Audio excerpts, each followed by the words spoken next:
지난 주간에는 감사를 습관하십시오라는 말씀으로 복음을 전했습니다. 욥의 고난 속에서 흔들리지 않는 감사가 하나님 앞에 다시 갑절의 복을 받게 되는 축복의 통로가 된 것처럼 감사의 능력자가 될 수 있기를 주님의 이름으로 축원합니다.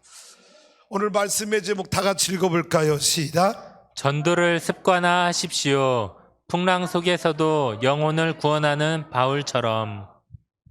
삼국 통일의 주역인 김유신 장군의 말에 관한 유명한 에피소드를 우리는 다 알고 있습니다. 천관이라는 기생집을 자주 드나드는 이 김유신에게 어머니가 이렇게 말하지요. 삼국 통일을 꿈꾸고 있는 자가 어찌 기생집을 출입하고 나라의 통일을 이룰 수 있겠는가? 라는 어머니의 책찍질의 말씀에 김유신은 다시는 그 기생집에 들르지 않기로 결심을 하게 됩니다. 그러나 어느 날 너무 피곤한 나머지 말에서 잠이 들었는데 눈을 떠보니까 그 말이 여전히 주인의 습관을 따라 기생집 앞에 마당에 멈춰 있었다라는 거죠. 김유신 장군은 그 순간 내려서 칼을 빼어 그 자기가 사랑했던 에마의 목을 잘라서, 그래서 자기의 나쁜 습관을 끊어내고 삼국 통일을 이루며 대한민국을 빛낸 100대 인물 가운데 들어가는 사람이 된 것입니다. 꿈을 이루기 위해 나쁜 습관을 끊는 과감한 결단이 얼마나 필요한지를 우리에게 알려주는 좋은 예화일 것입니다.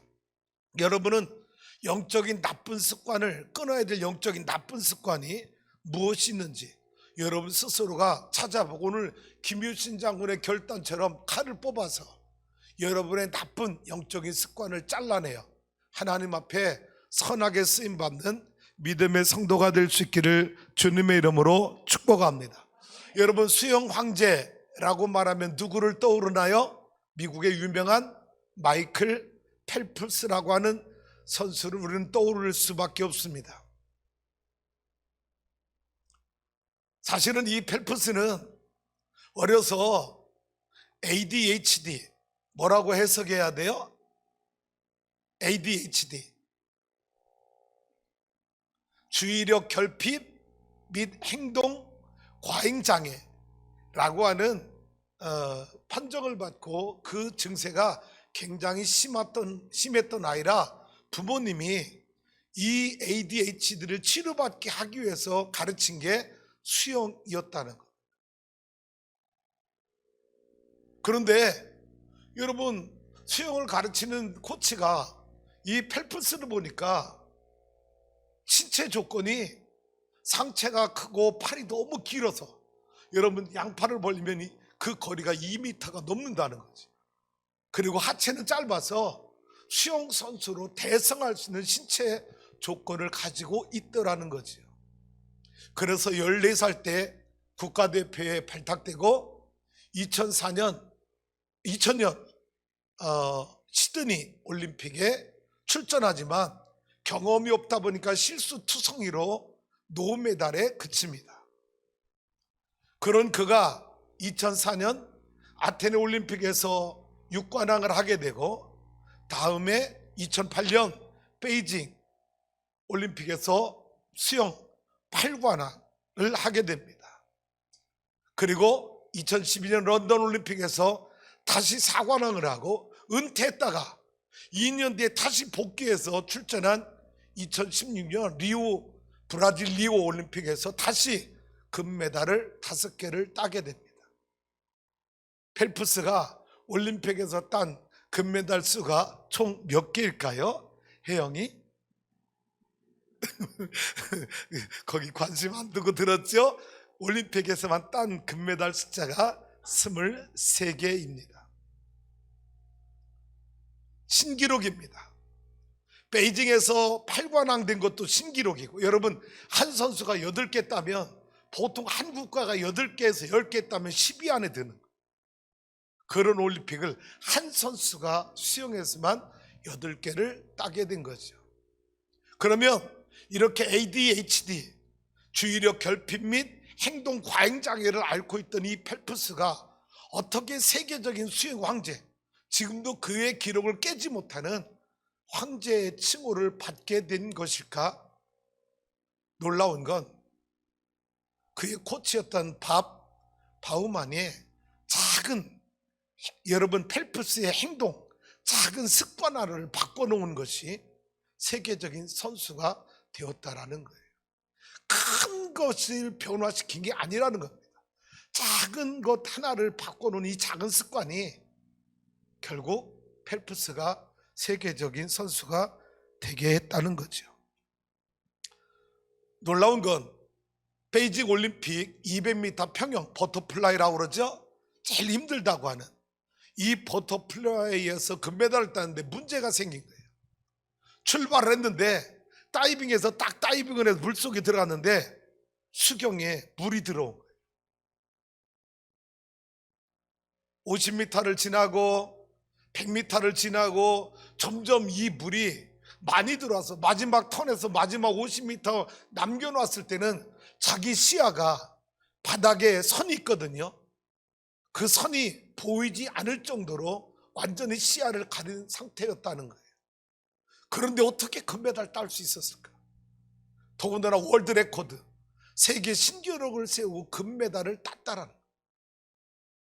그것은 바우만 코치의 펠프스에게 수영할 때 작은 습관 하나를 평생 길러준 것, 이것이 눈이 안 보이는 가운데도 세계 신기록을 내서 금메달을 따게 한 원동력은 작은 습관 하나, 그 변화된 습관 하나 때문이었다라는 것입니다.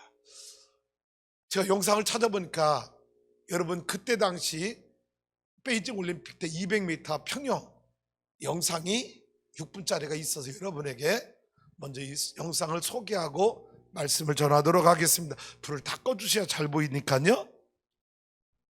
오늘 수영하는 분들은 평영 어떻게 하는지 잘 보세요.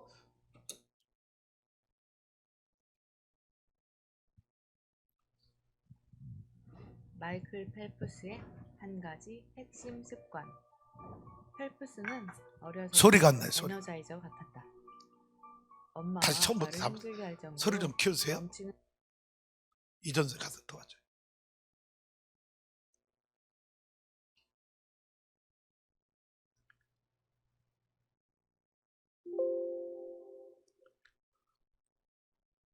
네, 소리 키우세요.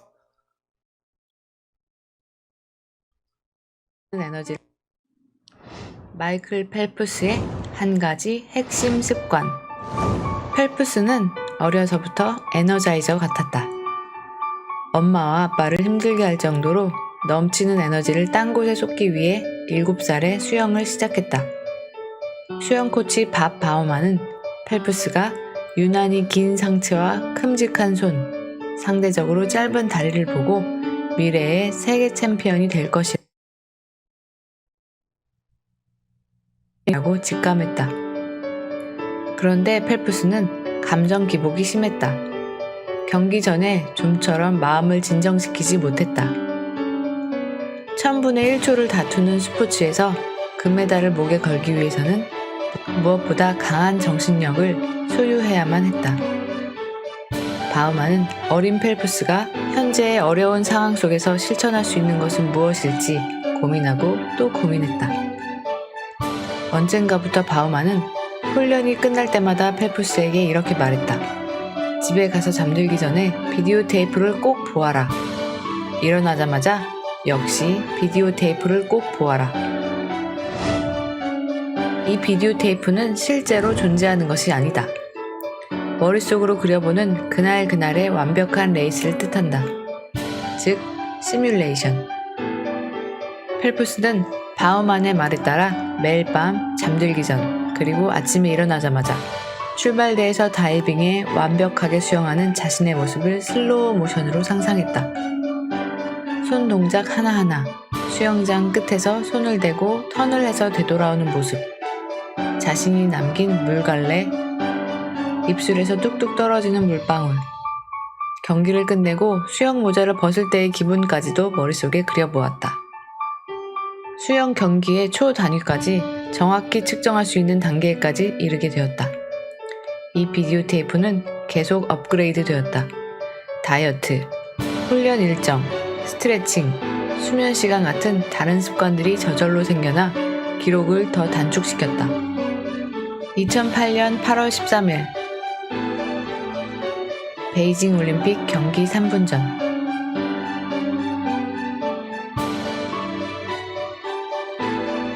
펠프스는 출발대에 올라가 다이빙 자세를 취했다.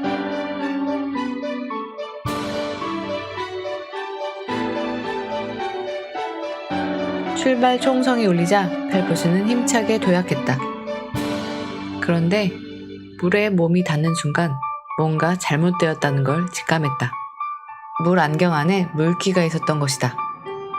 펠프스는 물이 심하게 스며들지 않기를 바라며 수면을 갈랐다. 하지만 두 번째 턴을 했을 때 눈앞이 흐릿해졌다. 세 번째 턴을 했을 때 물 안경 안으로 물이 가득 찼다. 이제 아무것도 볼 수 없었다. 수영장 바닥에 그려진 선도, 터치판에 그려진 T자도 보이지 않았다. 사실 올림픽 결선에서 이 지경이 된다면 대부분의 국가대표 선수들조차 웬만한 정신력이 아니고서는 공황 상태에 빠질 것이다. 그때였다. 펠프스의 비디오 테이프가 돌아가기 시작했다. 분명 위기였지만 비디오 테이프는 물안경을 제외하고 모든 것이 계획대로 진행되고 있음을 말해주었다. 바우만은 불의의 사고에 대비해 깜깜한 밤중 일부러 불을 켜지 않은 채 훈련시킨 적도 있었다. 펠프스의 머릿속 비디오 테이프에는 그때의 장면이 모두 담겨 있었다. 펠프스는 힘찬 스트로크를 유지했다. 마지막 50m를 남겨두고 최종 터치판을 누를 때까지 몇 번의 스트로크가 남았는지 추정했다. 19번, 20번, 21번 정도인 것 같았다. 그의 주특기인 폭발적인 스퍼트가 시작되었다. 18번째 스트로크에서 관중들의 함성이 크게 들렸다. 하지만 여전히 아무것도 보이지 않았다.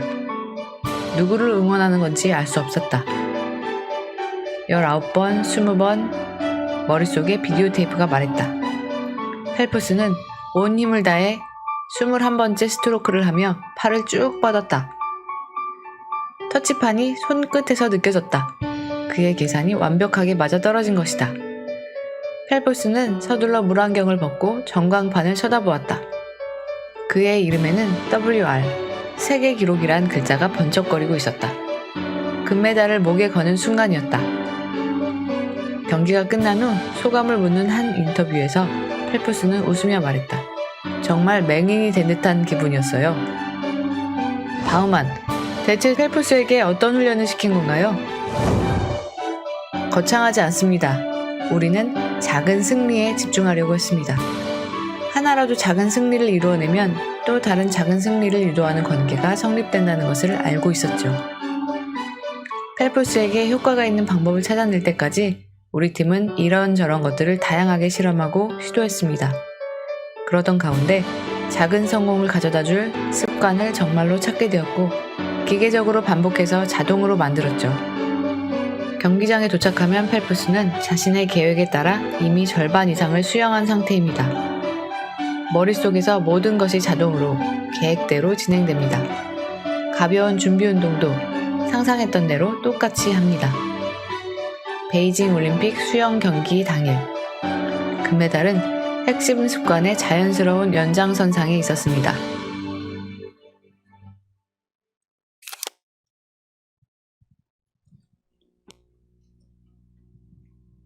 네, 여러분, 이 세계적인 선수는 습관 하나를 반복적으로 계속 그 습관을 길러내서 악조건, 안경에 물이 가득 차서 바닥에 레인조차 보이지 않는 상태에서도 불 꺼놓고 훈련한 그 연습, 매일 비디오 테이프의 영상을 자기 머릿속에 그리면서 멘탈, 이미징 트레이닝을 통해서 여러분 이 놀라운 결과물들을 만들어 냈다라는 것입니다.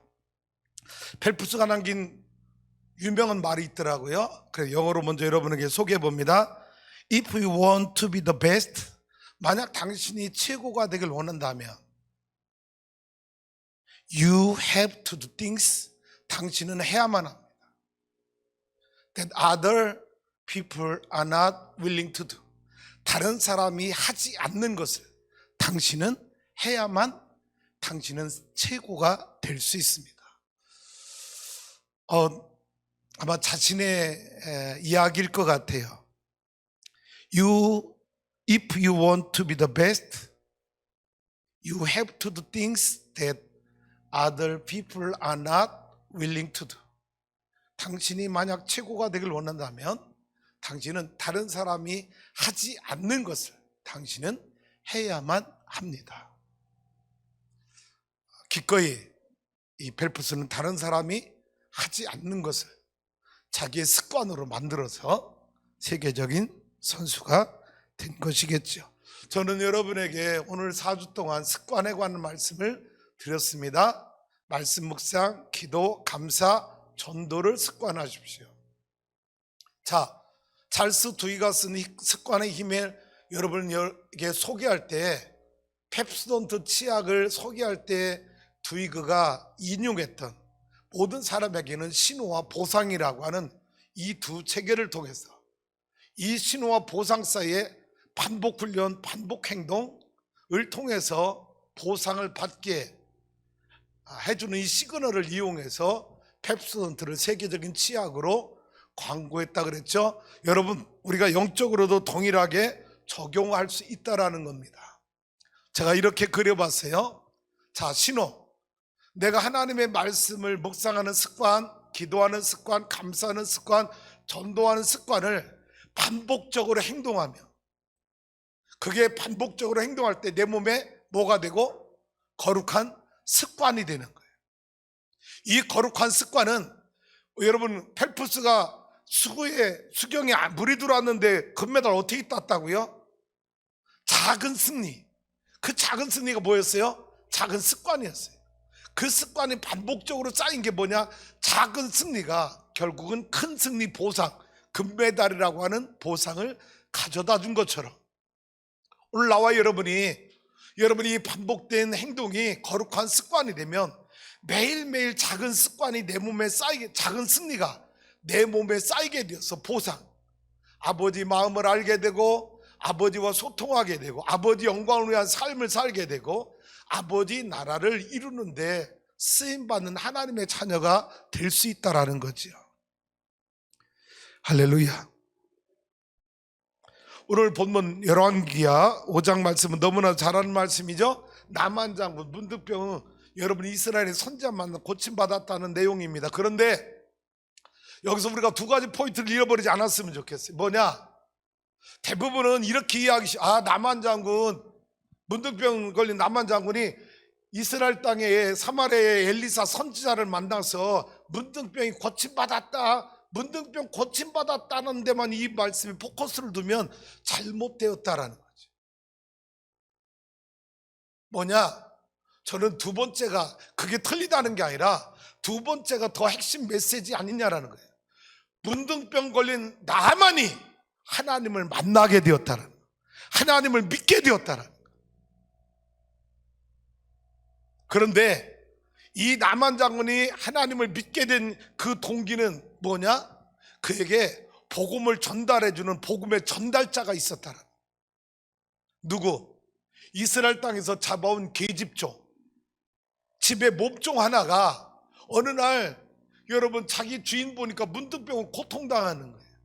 그래서 이 계집종이 마님에게, 주인 마님에게, 마님, 우리 주인님이 이스라엘의 선지자에게 가서 뵈면 그 선지자가 우리 주인의 문득병을 고칠 것입니다라고 하는 복음, 굿뉴스를 전해주는 거예요. 그런데 여러분 생각해 보세요. 아니, 타국에서 붙잡혀온 계집종이 무슨 주제로 감히 여러분 나라의 왕 다음에 권력의 2인자인 나만 장군에게 선지자를 소개할 수 있단 말입니까? 겁나는 일 아니에요? 왜 겁나는 일이에요? 만약에 자기가 소개해서 자기 주인 장군이 나만 장군이 이스라엘 땅에 갔다 왔는데 안 나왔어. 여러분 목숨을 걸고 복음 전한 거. 그냥 단순하게 선지자 소개한 게 아니라는 거죠. 왜? 갔다가 문둥병이 안 나오면요, 이 계집종은요 그날로 죽임을 당할 수도 있는 거예요. 그러니 이 계집종이 나만 장군에게 선지자를 소개할 때 얼마나 하나님 앞에 기도하고, 그리고 얼마나 담대하게 여러분 용기가 필요했기 때문에, 용기를 냈기 때문에 여러분 나만 장군에게 복음을 전할 수 있었다라는 거예요. 치유받고 돌아왔을 때 누가 제일 기뻤을까? 이 복음을 전하는 계집종. 여러분, 이 계집종의 복음 때문에 치유받은 나만 장군 돌아와서 이 계집종을 대하는 태도가 어떻게 되었을까? 너무나 상상할 수 없는 일들이 벌어졌겠죠. 저는 이 이스라엘에서 잡혀온 계집종에게 이런 믿음이 있었는 거 아니냐는 거예요. 로마서 1장 16, 17절 말씀 한번 다 같이 읽어볼까요? 시작. 내가 복음을 부끄러워하지 아니하노니 이 복음은 모든 믿는 자에게 구원을 주시는 하나님의 능력이 됨이라. 먼저는 유대인에게요 그리고 헬라인에게로다. 할렐루야. 아멘. 여러분, 이 계집종에는 적어도 내가 복음을 부끄러워하지 아니하노니 이 복음은 모든 믿는 자에게 구원을 주신 하나님의 능력이 됨이라. 나만 장군의 저 문둥병도 하나님을 만나게 되면 치료받으리라. 하나님의 능력이 임하리라. 여러분, 이 복음을 부끄러워하지 않는 믿음이 이 계집종에게 있었다라. 그래서 복음에는 하나님의 의가 나타나서 믿음으로 믿음에 이르게 하나니, 할렐루야. 믿음으로 믿음에 이르게 하나니 의는 오직 믿음으로 말미암아 살리람과 같으리라. 그래서 로마서 10장 13절 17절에는 이렇게 말합니다. 시작. 누구든지 주의 이름을 부르는 자는 구원을 받으리라. 그런즉 그들이 믿지 아니하는 일 어찌 부르리요? 듣지도 못하는 일 어찌 믿으리요? 전파하는 자가 없이 들으리요? 보내심을 받지 아니하였으면 어찌 전파리요? 기록된 바 아름답도다. 좋은 소식을 전하는 자들의 발휘함과 같으니라. 다음. 그러나 그들이 다 복음을 순종하지 아니하였도다. 이사야가 이르되 주여 우리가 전한 것을 누가 믿었나이까 하였으니, 그러므로 믿음은 들음에서 나며 들음은 그리스도의 말씀으로 말미암았느니라. 할렐루야. 믿음은 들음에서 나고, 들음은, 그러면 여러분 누군가 전달자가 있어야 될 거예요. 그래야 내가 들을 거 아니에요. 나만 장군에게는 계집종이 복음의 전달자 역할을 했다. 제가 오늘 여러분 앞에서 복음을 전하기까지는 제가 초등학교 2학 5학년 때 내 윗집에 사는 친구 누나가 나에게 복음을 전하, 그분은 나에게 복음의 전달자가 된 거예요. 그래서 내가 예수 믿고 구원받아서 여러분 주의 종으로 여러분 앞에 서서 복음을 전하는 사람이 된 거예요. 여러분이 오늘 이 자리에 있기까지는 누군가 여러분에게 복음의 전달자 역할을 해준 것처럼 이제는 나와 여러분이 또 다른 사람에게 복음의 전달자 역할을 해줘야 된다는 거죠. 할렐루야. 성경에 뼛속까지 예수님의 DNA를 닮은 이식받은 사람이 있는데 바로 사도 바울입니다. 사도행전은 9장부터 마지막 장까지는 바울의 복음행전, 전도행전입니다. 바울은 전도에 미쳤다라는 사람 말을 들으면서까지 복음을 전한 사람입니다. 26장은 바울이 복음 전하다 잡혀서 여러분 분봉왕인 헤롯의 동생인 아그리빠 왕 앞에서 재판받는 장면이 나옵니다. 아그리빠 왕이요, 예수 그리스도가 누군지 아십니까? 구약 성경에 하나님이 보내주시겠다고 약속하신 메시아입니다. 그분이 구원자입니다 라고 자기가 복음을 전한 것에 대한 변명을 아그리빠 왕 앞에 이렇게 전합니다. 아그리빠 왕이 다 듣고 나서 뭐라고 판결 내리는지 알아요? 바울아, 내가 로마 황제에게 상소하지 않았으면 너는 이 자리에서 무죄로 끝나 석방됐을 것이다. 그런데 내가 로마 황제에게 상소했기 때문에 너는 로마에 가서 재판을 받아야 된다. 바울에게 죄가 없다는 거예요. 그런데 황제에게 상소했기 때문에 너는 어쩔 수 없이 로마 법정까지 가야 된다고 말합니다. 여러분, 이때 옆에 있던 베스토가 이런 말을 합니다. 26장 24절에서 29절 26장 시작. 바울이 이같이 변명하며 베스도가 크게 소리내어 이르되 바울아 내가 미쳤도다. 내 많은 학문이 너를 미치게 한다. 바울아 내가 뭐 했다? 너 미쳤다라는 거야.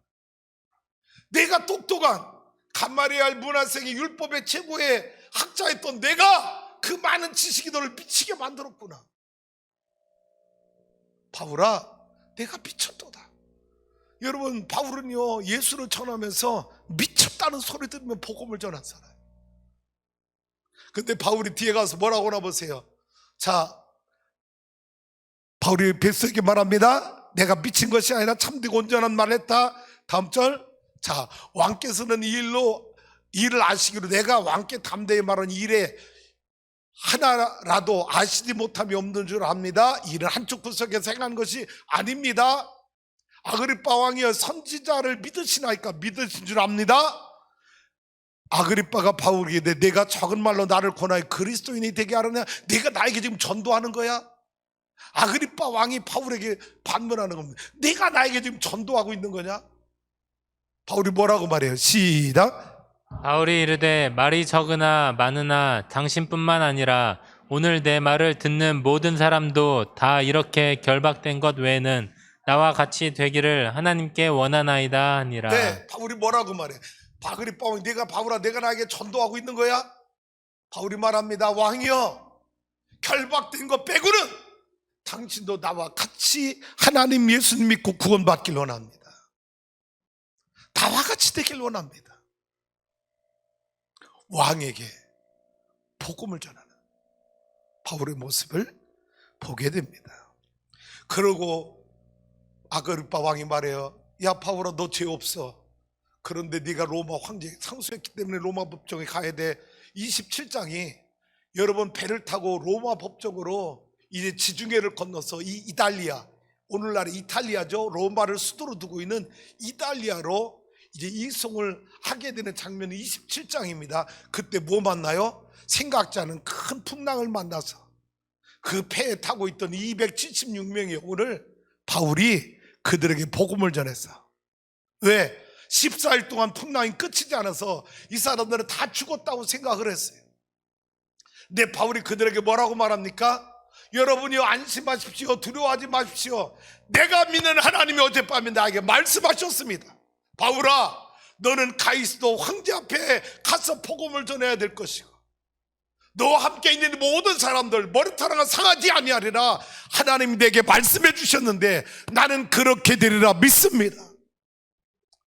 여러분 276명의 영혼을 위로하고 끝내는 276명의 영혼을 다 살리는 복음을 전하고 구원하는 역사를 바울은 이루게 되는 것이지요. 사랑하는 성도 여러분, 따라서 그 전도는 성도들의 특권이다. 성도들의 특권이다. 전도는 하나님께서 성도들에게 주신 특권이라는 거예요. 특권이 좋은 거예요? 나쁜 거예요? 응? 엄청 좋은 거야. 여러분 그 특권을 아무에게나 줘? 아무에게 안 줘. 하나님이 사랑하는 특별한 사람에게만 이 특권을 주시는 거예요. 잘 봐요. 전도를 하나님이 직접 하실 수도 있어. 야, 너 예수 믿어. 안 믿어? 그러면 아프게 하든 사고나게 하든 힘들게 해서라도 예수 믿게 하든 하나님이 직접 전도하실 수도 있어. 그런데 하나님이 그렇게 아니하셨어. 또 하나님이 제일 쉬운 방법 가운데 하나는 하나님의 말을 잘 듣는 천사들에게 이 전도를 명령을 주실 수도 있어. 그런데 하나님은 천사들에게도 그 전도의 명령을 주시지 않았어. 하나님이 전도의 명령을 누구에게만 주셨어요? 하나님을 믿고 구원받은 나와 여러분, 하나님의 택함 받은 우리에게만 이 전도의 특권을 주신 줄로 믿습니다. 그래서 찬송가 가사에 뭐가 있어? 천사도 흠모하겠네. 여러분, 나와 여러분의 전도 사명은 천사도 흠모하는 일이라. 왜? 자기들이 그 일을 하나님 앞에 특권으로 받았어야 했는데 자기들이 그 특권을 못 받은 거에 대한 흠모함이 우리에게 천사들은 갖고 있다라는 거예요.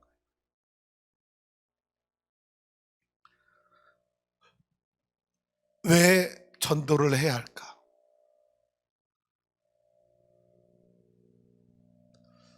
왜 전도를 해야 하나요?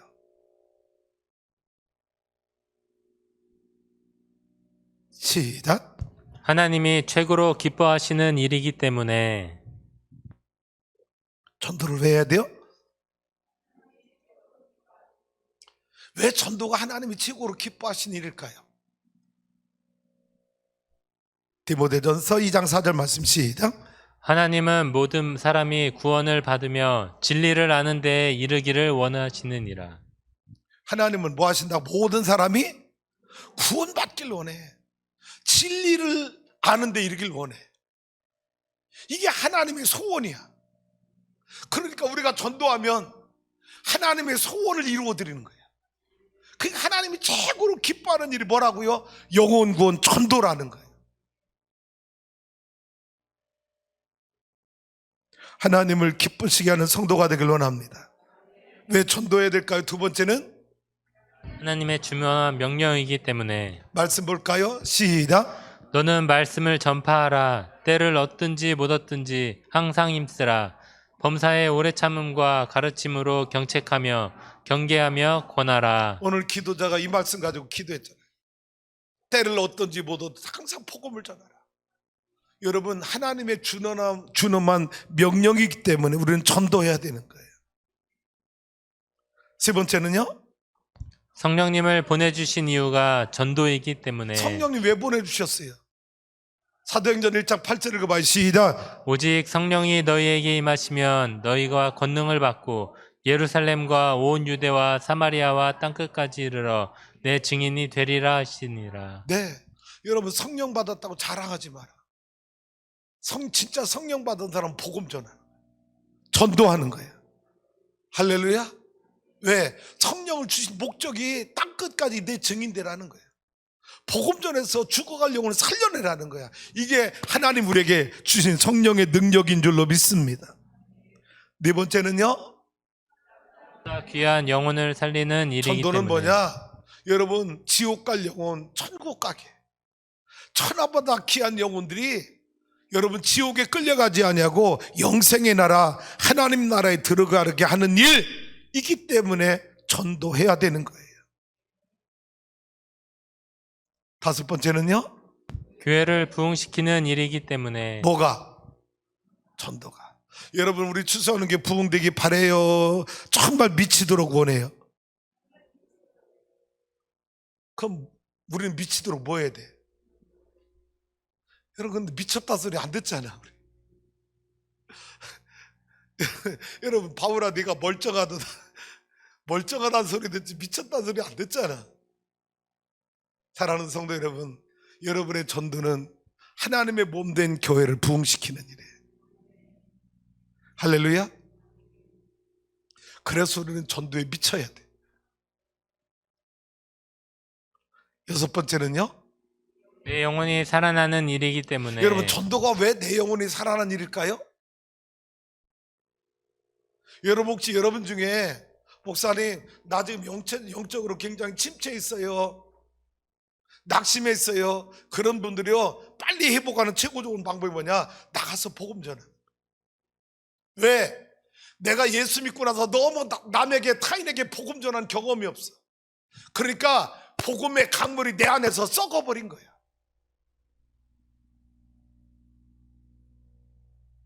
복음의 강물이 내 안에서 날마다 샘물이, 영적인 샘물이 솟아나야 되는데 내가 타인에게 복음을 전하는 경험이 없다 보니까 내 안에 복음이 너무 썩어진 거야.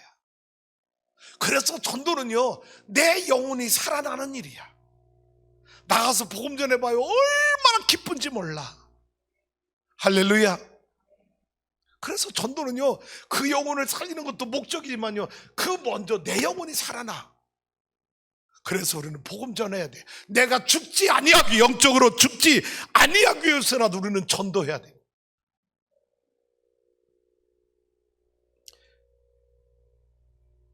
일곱 번째는요, 천국에서 최고 큰 상급을 받기 때문에. 생각해봐요. 앞에 6가지 생각해봐. 하나님을 최고로 기쁘시게 하는 일, 주님의 준엄한 명령, 성령을 주신 이유, 여러분 주님의 몸된 교회를 부흥시키는 일, 여러분 천하보다 귀한 영혼을 살리는, 여러분 이 전도의 열매가 천국에서 어떤 상급보다도 가장 큰 상급은 전도의 열매라. 그보다 더 큰 상급이 있을 수가 없어. 천하보다 귀한 영혼, 지옥에 끌려가서 영생 고통받을 영혼을 여러분 천국으로 영생의 복을 누리게 하는 이 전도의 열매, 그거보다 더 큰 열매가 있을 수가 없어. 전에 말씀드렸죠. 여러분 예수님이 천국에서 그랬대잖아요. 얘들아, 너네들 이 땅에서 전도 제일 많이 한 사람 손들어봐. 그러니까 제일 먼저 누가 들었다고요? 베드로가 쫙 손들었대. 그래, 얼마나 전도했는데, 한 번 복음 전했더니 3,000명이 예수 믿고, 그 다음에 또 복음 전했더니 5,000명이 예수 믿어서 8,000명 전도했습니다. 그러고 자랑했대. 또 그러면 또 전도해서 또 전도한 사람 손들어 보니까, 여러분 옆에서 안드레가 손을 반 든든만등 들더래. 너는 왜 손을 그렇게 드냐 그랬더니, 나는 한 명밖에 전도 못했어요 그랬더래. 누구 전도했는데 그랬더니, 금방 8,000명 전도했다는 얘 전도했다 그래. 여러분 안드레는 베드로 한 명 전도했지만, 여러분 안드레가 전도한 베드로는 8,000명 전도. 할렐루야. 저는 박은성 권사님 사또마을 가정을 이렇게 갈 때마다 얼마나 감사한지 몰라요. 저희가 개척돼서 한 2년 남짓 했을까요?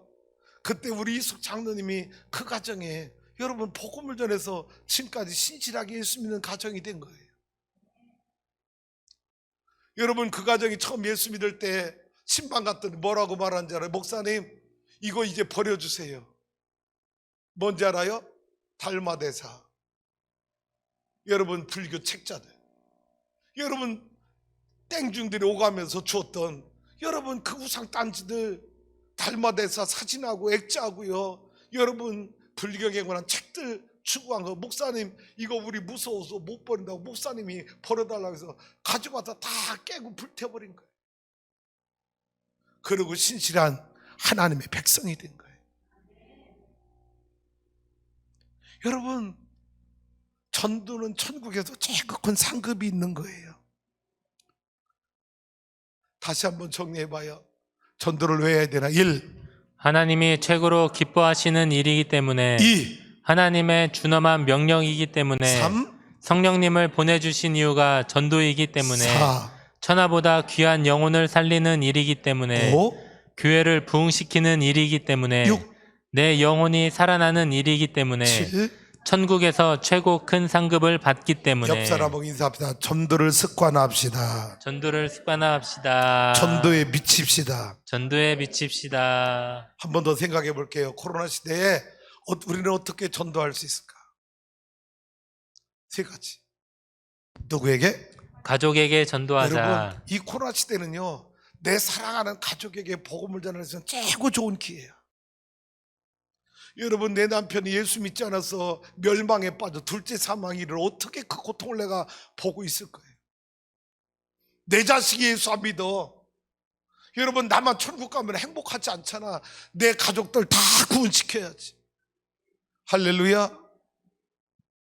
여러분 가족에게 전도할 수 있는 최고의 기회예요. 2번째는요, 태신자에게 전도하자. 여러분 가슴으로 성령으로 잉태한 여러분의 태신자들이 있어. 이 태신자들에게 복음 전할 수 있는 최고의 기회예요. 3번째는요, 나 자신에게 전도하자. 아니 목사님 나 예수 믿고 구원받아서 장로가 되고 집사가 권사가 되는 나보고 나에게 전도하라고요? 전도하세요. 여러분 자신에게 복음 전하세요. 뭐라고? 너 이렇게 예수 믿으면 안 된다. 하나님의 말씀을 여러분 영혼에게 계속 전하세요. 내가 사명 감당을 내가 이렇게 무기력해 신앙생활 안 된다고 여러분 자신에게 전하세요. 코로나 핑계대고 자꾸 사명 감당하지 않고 무기력해지는 내 영혼을 향해서 끊임없이 내가 복음 전해야 돼요. 내 영적 침체를 속히 벗어날 수 있는 믿음의 성도가 될 수 있기를 주님의 이름으로 축복합니다. 코로나가 한국교회에 위협을 준 건 사실입니다. 그러나 코로나는 한국교회를 이기지 못합니다. 하나님의 나라는 코로나에 무너지지 않습니다. 오히려 코로나는 장기적으로 인간이 하나님 앞에 얼마나 연약한 존재인지, 하나님 앞에 얼마나 여러분 우리 인간의 한계성이 얼마나 분명한지 전능하신 하나님 절대자를 찾을 수밖에 없는 이 코로나의 장기화 현상은 오히려 믿지 않는 수많은 사람들에게 절대자 하나님을 찾을 수밖에 없는 축복의 통로가 될 줄로 믿습니다. 위드 코로나 시대에 우리는 삼성전을 지어서 이 코로나 시대에 두려워 떨고 있는 수많은 영혼들에게 예수 믿으세요. 예수 믿으세요. 예수 믿으세요. 당신의 영혼을 하나님이 구원하실 것입니다.